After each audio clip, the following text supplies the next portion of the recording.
ఈ స్నానం చేసేటప్పుడు ఆయనని ఏమని సంకల్పం చెప్పుకుని మనం స్నానం చేస్తామంటే, నమస్తే రుద్రరూపాయ రసానాం పతయే నమః అరుణాయ నమస్తేస్తు హరిదస్వ నమోస్తుతే.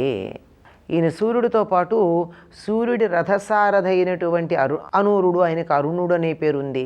అరుణ శబ్దం సూర్యుడికి కూడా వర్తిస్తుంది.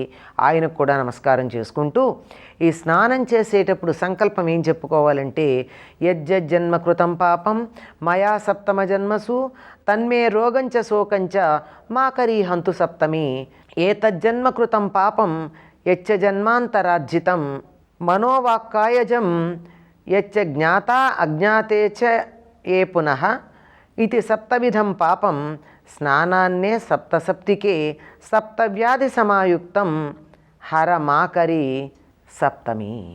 ఈయనెక్కడికైనా సప్తసప్తి అని అంటున్నారు. 7 జన్మల్లో చేసినటువంటి పాపాలు, 7 రకాలుగా జ్ఞాత అజ్ఞాత తెలిసి తెలియక చేసిన పాపాలు, ఇలాంటి వాటన్నిటినీ పోగొట్టి 7 రకాలైనటువంటి వ్యాధుల్ని కూడా పోగొట్టి ఈ స్నానం వల్ల నాకు సుఖాన్ని కలిగించవలసిందే అని సూర్యుడిని ప్రార్థిస్తూ స్నానం చేసేటప్పుడు ఈ మంత్రం చెప్పుకోవాలి.